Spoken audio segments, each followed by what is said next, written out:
오늘 마지막으로 상한 감정 치유에 대해서 살펴보며 은혜를 나누려고 합니다. 우리의 몸이 병이 들면 치료를 받아야 되는 것처럼 감정도 병들면 치유를 받아야 합니다. 우리의 감정도 상처를 받습니다.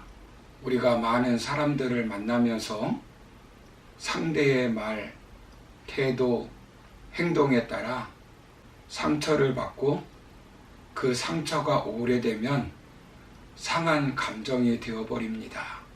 그 상한 감정으로 사람과 세상을 바라보면 금이 간 창문처럼 세상을 부정적으로 바라보게 되고 행복하고 건강한 삶을 살지 못합니다.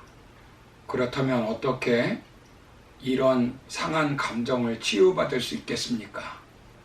우리가 지난 시간에 살펴본 것은 먼저 상한 감정을 만드는 잘못된 생각을 버려야 하고, 두 번째는 복음적 생각으로 채우고 복음적 행동을 해야 한다라고 말씀드렸습니다.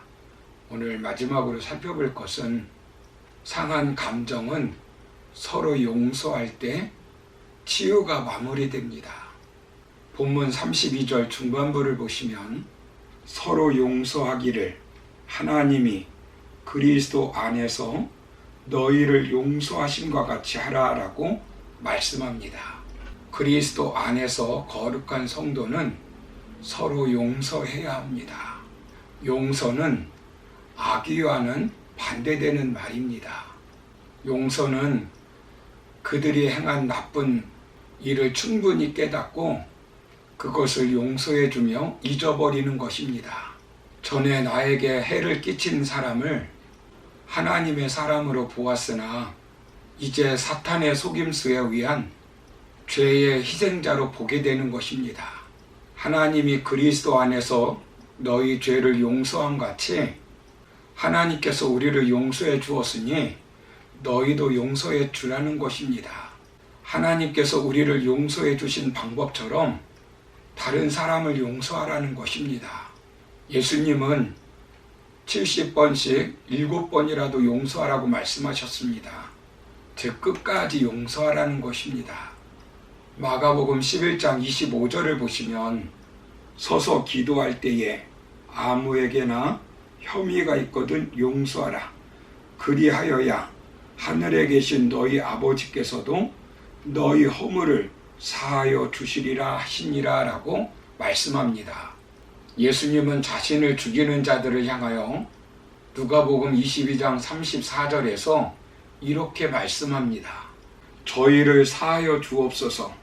자기의 하는 것을 알지 못함이니이다. 예수님께서는 십자가에 못 박혀 죽으시면서까지 용서해 주셨습니다. 예수님의 제자인 스데반 집사는 자기를 돌로 쳐 죽이는 자들을 향하여 사도행전 7장 60절을 보시면 주여 이 죄를 저들에게 돌리지 마옵소서라고 용서했습니다. 용서하지 않으면 미워하는 사람을 닮게 됩니다. 상한 감정의 치유는 마지막 과정으로 서로 용서하는 것입니다. 용서의 문을 통과하지 않고서는 어떤 감정의 상처도 깨끗이 아물지 않습니다.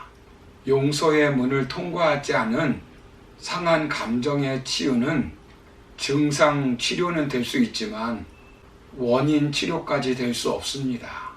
단독적으로 용서하는 것입니다. 서로 용서하는 용서의 관문을 통과해야 감정의 상처를 치유받고 정상적인 관계를 유지할 수 있습니다. 용서는 서로 용서해야 합니다. 일방적인 용서가 아닙니다. 용서는 하나님이 우리를 용서하신 것처럼 용서하는 것입니다. 십자가에 내어놓기까지 용서해 주셨습니다.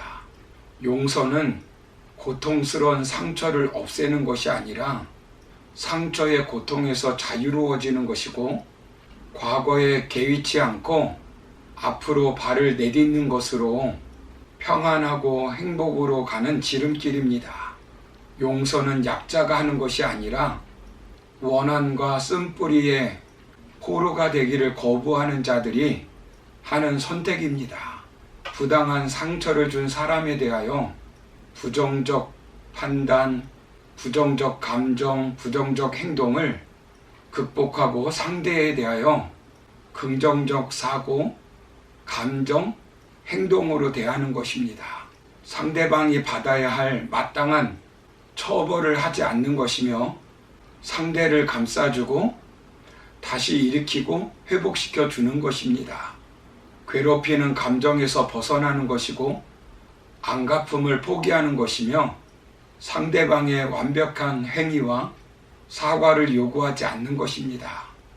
용서하지 않으면 상처는 계속 남아있고 또 다른 상처를 만들어냅니다. 감정 바이러스는 사방으로 전염이 됩니다. 감정은 그 사람의 말, 자세, 감정을 통해 다양한 경로로 전달됩니다. 용서하지 못하고 상한 감정대로 살면 그 주위에 있는 사람들에게 전달되어 불행해집니다.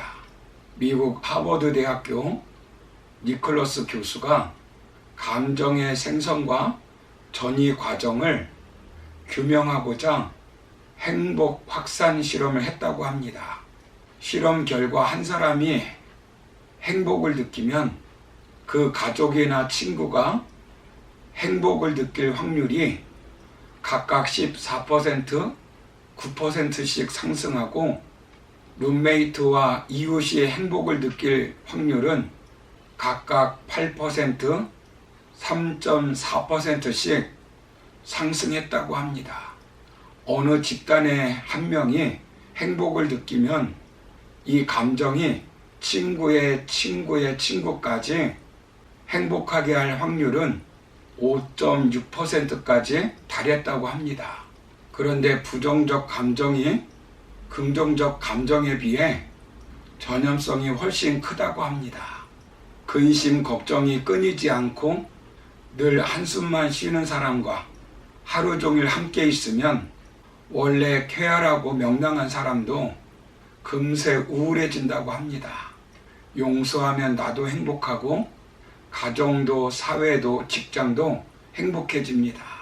인생의 응어리를 풀라고 하는 책을 쓴 크리스티 김은 용서하지 않은 자가 당하는 영적 피해를 12가지로 말하고 있습니다.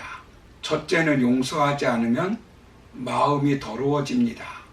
둘째는 용서하지 않으면 사탄이 틈을 탑니다.